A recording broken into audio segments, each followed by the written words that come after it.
1947। 15 अगस्त 1947 वह दिन है जिस दिन इंडियन इंडिपेंडेंस एक्ट ब्रिटेन के संविधान सभा के द्वारा लागू हुआ और बोला गया कि उस दिन से भारत में वायसराय पद समाप्त हो जाएंगे और भारत एक डोमिनी स्टेट के तौर पर ब्रिटेन का रहेगा। अब यहाँ पर एक आया है डोमिनी स्टेट। यह डोमिनी स्टेट क्या होता है, उन तमाम फैक्टरों के बारे में हम लोग समझेंगे।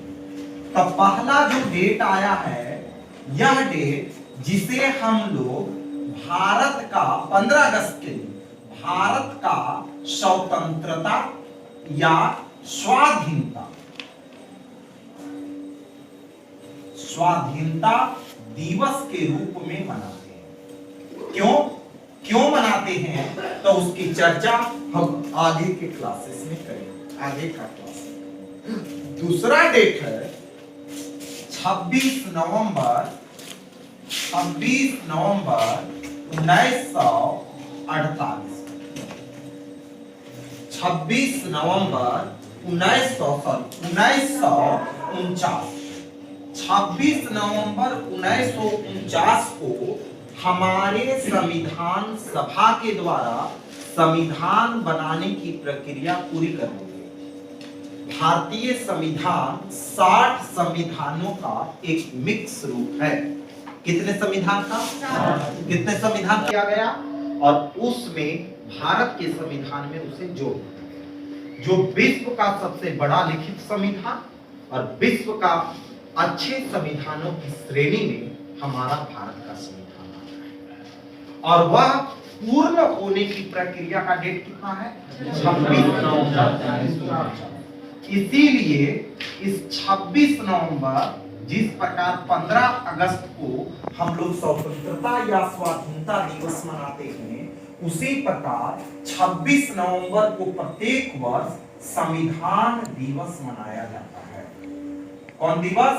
संविधान दिवस मनाया जाता है। क्यों संविधान दिवस मनाया जाता है? तो संविधान पूर्ण हो गया था। संविधान पूरी तरीके से बनकर तैयार हो गया था कब?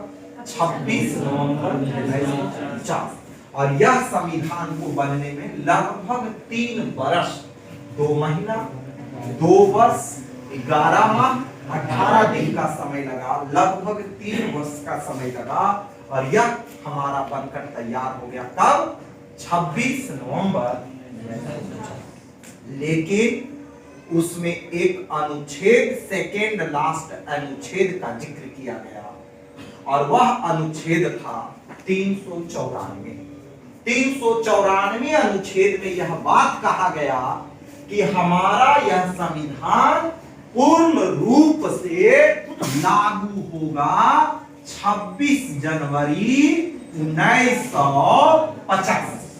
इसीलिए 26 जनवरी को हम गणतंत्र दिवस के रूप में मनाते हैं। ऐसा क्यों? क्योंकि संविधान का एक अनुच्छेद में इसका जिक्र था और वह अनुच्छेद था 394। कौन अनुच्छेद था? कौन अनुच्छेद? जिसमें क्या बोला गया? संविधान, भारत का संविधान भारत में पूरी तरीके से 26 जनवरी 1950 से लागू हुई। इसीलिए बन तो गया था नवंबर को ही, लेकिन लागू नवंबर में नहीं। हाँ, कुछ प्रावधान इसके लागू हुए, मौलिक अधिकार वाला, चुनाव वाला, वो सब जो अनुच्छेद था जो लागू हुआ, परंतु पूर्ण रूप से हमारा संविधान लगभग 2 माह बाद लागू हुआ। कई माह बाद लागू हुआ? अब क्यों हुआ उसका विश्लेषण हम आगे की क्लास में करेंगे। आइए फिर से एक बार रिव्यू करते हैं। गणतंत्र दिवस में हम लोग 3 डेट इंपॉर्टेंट है, उस 3 डेट को समझते हैं क्या हुआ। पहला 15 अगस्त 1947 को हमारी देश ब्रिटेन के हाथों से आजाद हो गई। आजाद पूर्णतः नहीं हुई, डोमिनी स्टेट के रूप में। कौन स्टेट? डोमिनी स्टेट, जिसके अर्थ को मैं अभी समझाऊंगा। उसके बाद 26 नवंबर को हमारा संविधान पूरी तरीके से तैयार हो गई और 26 जनवरी को हमारा संविधान पूरे देश में लागू। अब डोमिनी स्टेट को समझने के लिए हमको 2-3 को चीज समझना होगा, वो 2-3 कॉन्सेप्ट समझना होगा। पहला समझना होगा कॉलोनी क्या है। कॉलोनी जिसे हिंदी में कहा जाता है उपनिवेश। क्या कहा जाता है? उपनिवेश। क्या कहा जाता है? उसके बाद प्रोटेक्टोरेट, जिसे संरक्षित राज्य कहा जाता है। कौन राज्य कहा जाता है? संरक्षित। प्रोटेक्टोरेट,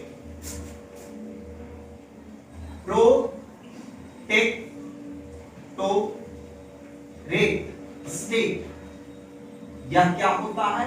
जिसे कहा जाता है हिंदी में संरक्षित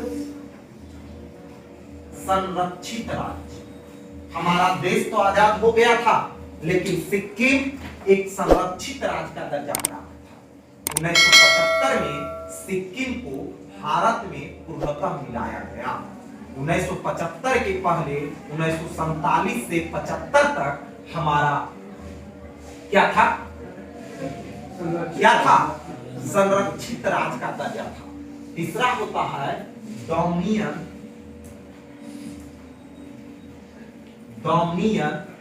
स्टेट।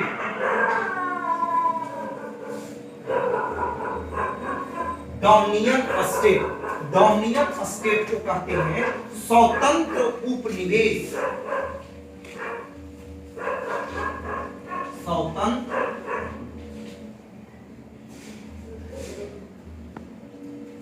उपनिवेश। और चौथा जो होता है या सॉवरेटरी स्टेट होता है संप्रभु राज्य। संप्रभु राज्य। यह चारों कॉन्सेप्ट को समझिए। हमारा भारत अप टू 15 अगस्त 1947 के पहले, अप टू का मतलब होता है पहले, यानी कि 15 अगस्त 1947 के पहले, समझिए 15 अगस्त 1947 के पहले हमारा भारत क्या था? कॉलोनी था। किसका कॉलोनी था? ब्रिटेन का। अब समझना है कॉलोनी या उपनिवेश किसे कहेंगे? राज्य का मतलब बिहार नहीं, राज्य का मतलब देश। नागरिक शास्त्र में राज्य का मतलब देश होता है, स्टेट का मतलब देश होता है, राष्ट्र होता है। ओके, तो हम उपनिवेश किसे कहेंगे? तो समझना है 2 कंट्री है, एक कंट्री C1 है और एक कंट्री C2। कौन है? एक C1 है और एक C2। C1 जो कंट्री है, पहला जो देश है वह स्ट्रॉन्ग कंट्री है, विकसित है, डेवलप्ड है। आई बात समझ में? ताकतवर देश, ताकतवर। और C2 जो है यह कैसा देश है? कमजोर राष्ट्र। कैसा देश है? अब कोई ताकतवर राष्ट्र, शक्तिशाली राष्ट्र, ताकतवर को हम लोग लिखेंगे पावरफुल। क्या लिखेंगे? पावरफुल। और इसको लिखेंगे पावरलेस। दोनों का मतलब समझ में आ रहा है? पावरफुल का मतलब शक्तिशाली, उसके पास आधुनिक हथियार है, उसके पास आधुनिक युद्ध टेक्निक का ज्ञान है, विज्ञान है, सेना है, युद्धपोत है, मिसाइल है, वायु सेना, थल सेना, जल सेना का अंबार। तो उसे कैसा देश कहेंगे? वैसा देश जो संसाधन तो है लेकिन इसका यूज नहीं कर पा रहा है। ना उसके पास अपना सैनिक है, न संगठन है, न कोई संस्था है, न कोई नियम है, न कोई कानून है, असंगठित क्षेत्र। तो वैसा देश को क्या कहेंगे? पावरलेस। तो जब कोई पावरफुल राष्ट्र पूरी तरीके से पावरलेस को अपनी गिरफ्त में रखता है, चारों तरफ से घेर दीजिए, मतलब उस पर अपना अधिकार कर लेता है, उसकी सेना को अपनी सेना, वहां के पूरे संसाधन को अपना संसाधन समझने लगता है, पूरी तरीके से एक पावरफुल राष्ट्र कमजोर राष्ट्र को अपने कब्जा में ले लेता है और अपना नियम, अपना डिफेंस, अपना सैनिक, अपना लॉ, अपना संविधान, सभी कुछ किसी दूसरे राष्ट्र पर जाके थोप देता है। तो वैसे राष्ट्र का मतलब C2 को, यह C2 को C1 का क्या कहा जाएगा? क्या कहा जाएगा? तो अब याद करो 1947 के पहले हमारा भारत पर किसका नियम चलता था? किसका सैनिक था? किसका शासन था? ब्रिटेन का। हम लोग क्या थे? क्या थे? कॉलोनी समझ में आया, कॉलोनी समझ में आया। लेकिन संरक्षित राज्य क्या होता है? जब कोई देश आजाद हो जाता है, जैसे भारत 15 अगस्त के बाद क्या हो गया? आजाद हो गया। तो 1975 के पहले, 1975 के पहले और 1947 के बाद, यानी कि 47 से 75 के बीच में, 1947 से 1975 के बीच में सिक्किम जो हमारा था, कौन राज्य? सिक्किम जो राज्य था, वो सिक्किम जो राज्य था कैसा स्टेट था? संरक्षित राज्य। कैसा राज्य था? संरक्षित राज्य। अब संरक्षित राज्य क्या होता है जो समझना, यह C1 एक बड़ा कंट्री हो गया, C1 एक बड़ा कंट्री हो गया और C2 एक छोटा कंट्री हो गया। तो बस C1 और C2 दोनों का सरहद अलग अलग है, दोनों की अर्थव्यवस्था अलग अलग है, दोनों जगह सरकार अलग अलग है, लेकिन C2 जो है बहुत छोटा है, बहुत, उसका आकार बहुत छोटा है, और C1 जो है उसका आकार बड़ा है। C1 जो है उसका आकार क्या है? बड़ा। और C2 जो है आकार क्या है? तो C1 C2 के रक्षा के लिए प्रतिबद्ध होगा। मात्र दो चीज, एक डिफेंस में C2 को बोलेगा कि तुमको अपना सैनिक रखने की आवश्यकता, मेरा ही सैनिक तुम्हारा रक्षा करे। अगर तुम पर कोई देश हमला करेगा तो हम पर हमला होगा। आ रहा है समझ में?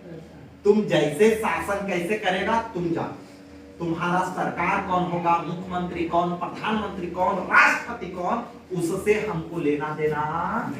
तुम क्या खाएगा क्या पिएगा वो तुम्हारी स्वतंत्रता, लेकिन तुम अभी बाबू काफी छोटा हो, काफी विकसित हो, इसलिए तुम्हारी सेना इतना मजबूत नहीं कि तुम्हारा अन्य देशों से रक्षा कर सके। इसलिए तुम्हारी रक्षा की जिम्मेवारी, तुम्हारी रक्षा की जिम्मेवारी मेरी, डिफेंस।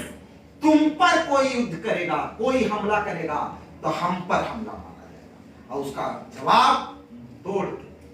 और तुम किसी भी देश से विदेशी मामले में हस्तक्षेप नहीं करना। अगर तुमको ध्यान देना, विदेशी मामला, अगर कोई विदेशी आता है तो उससे तुमको बात नहीं करना है, वो बात कौन करेंगे? हम करेंगे। मतलब याद रखना, संरक्षित राज्य पूरी तरीके से स्वतंत्र राष्ट्र की तरह होता है, परंतु दो चीजों, एक डिफेंस के मामले में और एक विदेशी मामला में वह अपने आप में स्वतंत्र नहीं होता है, वह किसी देश पर आश्रित होता है।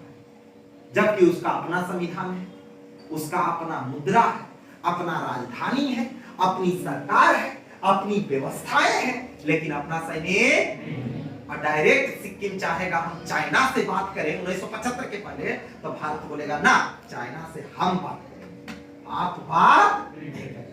दो मामले, इसकी कौन कौन मामला में? डिफेंस और विदेशी मामला में वह C1 पर आश्रित होता था, लेकिन और घरेलू मामले में वह पूरी तरीके से क्या रहता था? स्वतंत्र। तो वैसे राज्य हम लोग कौन राज्य कहेंगे? कौन राज्य कहेंगे? कौन राज्य? अब डोमिनियन स्टेट का मतलब समझना।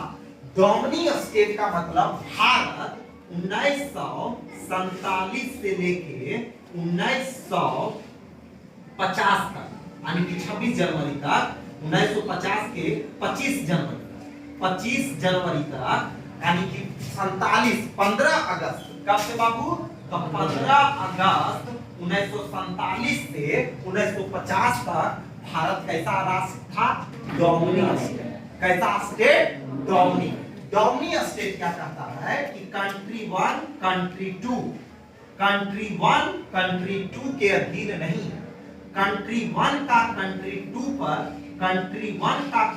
2 पर किसी प्रकार का कोई हस्तक्षेप नहीं है। लेकिन इतना बोला जाता है कि तुम्हारे राज्य का जो प्रमुख होगा वह इंडिया का प्रमुख नहीं होगा, जो ब्रिटेन का हेड होगा वही इंडिया का हेड होगा। केवल नाम मात्र के लिए समझना, नाम मात्र के लिए ब्रिटेन बोला भारत का अपना संविधान होगा, अपना सैनिक होगा, अपना विदेशी मामला होगा, जैसे मन तैसे रह सकता, उससे हमको लेना देना नहीं है। भारत पूरी तरीके से स्वतंत्र है, लेकिन ऐसा रूल है कि बोले कि हमको पूरी तरीके से शासन व्यवस्था किसका चाहिए? भारत का। ठीक है, नाम के लिए हम ब्रिटेन के राजा मेरा प्रमुख होगा, लेकिन ब्रिटेन का राजा बोलेगा यह नहीं करो, हम बोलेंगे रे देश मेरा है, हम करेंगे। माने प्रमुख होते हुए भी उसका 1% कुछ चलने वाला, केवल नाम मात्र का वो होगा है, लेकिन उसका कोई वर्चस्व। लेकिन आपको पता होगा कि जब 31 दिसंबर 1929 ईस्वी को रावी नदी के किनारे जवाहरलाल नेहरू ने पूर्ण स्वतंत्रता की मांग कर और बोले 31 दिसंबर से 26 जनवरी, मात्र 25 से 26 दिन में भारत को पूरी तरीके से स्वतंत्र कर देंगे और आने वाला 26 जनवरी 1930 को भारत का स्वतंत्रता दिवस मनाया जाएगा। कब? 1930 का बात है। क्यों? देश मेरा है, अब प्रमुख उस ब्रिटेन का होगा, हम ऐसा नहीं सहेंगे। मेरा देश है, मेरा प्रमुख होगा। और पूर्ण स्वतंत्रता का मांग उठा और उसी में घोषणा किया गया कि नहीं, भारत को पूर्ण स्वतंत्र राज्य मिला और पहला स्वतंत्रता दिवस मनाया गया 26 जनवरी 1930 को। और उसी लिए 26 जनवरी का महत्व हमारे इंडियन हिस्ट्री में एक महत्वपूर्ण दिन था। इसीलिए संविधान सभा के द्वारा बोला गया कि 26 जनवरी के दिन को अमर रखने के लिए संविधान को पूरी तरीके से लागू उसी दिन किया जाए। आई बात समझ में? डोमिनियन स्टेट, जैसे घर में अगर आपके घर में दादा हो, आपके घर में दादी हो, किसके घर में दादा दादी है? हाथ उठाइए। टपक गए ठंडा में की है दादा दादी है। लेकिन कल्पना करो, घर का कोई फैसला लेना है, सबसे बुजुर्ग कौन? दादा दादी। सबसे आदरणीय कौन? दादा दादी। लेकिन घर का महत्वपूर्ण फैसला लेना होता है तो क्या उनका राय लिया जाता है? नहीं। मम्मी पापा बोल दिए लड़का बहुत अच्छा है, शादी होगा तो होगा। दादाजी बोल रहे हैं नहीं, वो लंबैया कम है, रही सठिया गए महाराज, रही। ठीक है, जिस प्रकार दादा दादी आदर के तो पात्र होते हैं, लेकिन किसी भी फैसले में उनका विचार को विमर्श नहीं किया जाता है। बस सब आ रहा पैर छू के तो प्रणाम कर रहा है, बड़ा है, बुजुर्ग है, आई बात समझ में। लेकिन घर के फैसले से उनको लेना देना। उसी प्रकार डोमिनियन स्टेट में प्रमुख दादा दादी के जैसा होता है, वहां बोले तो सही, नहीं बोले तो सही। जो मम्मी पापा को पसंद आएगा वही घर में हो। आई बात समझ में? तो डोमिनियन स्टेट संप्रभु राज्य क्या है कि ना तो C1 और C2 की पूरी तरीके से स्वतंत्र हो जाए, यानी कि C1 को C2 से कोई मतलब नहीं और C1 को C2 से, यानी कि उसमें फुल्ली इंडिपेंडेंस, पूर्ण स्वतंत्रता मिल जाए, यानी कि नाम भी मेरा और देश भी मेरा, ब्रिटेन का कोई उसमें नाता नहीं रहेगा। तो वैसा राष्ट्र को कैसा राज्य कहा जाता है? संप्रभु राज्य। कैसा राज्य कहा जाता है? कैसा राज्य कहा जाता है? संप्रभु राज्य। आशा करते हैं यह चारों कॉन्सेप्ट समझ में आया। उपनिवेशवाद एक दूसरे के अधीन रहेगा। उसके बाद संरक्षित राज्य अधीन नहीं रहेगा, केवल दो मामले में, डिफेंस और विदेशी मामले में। और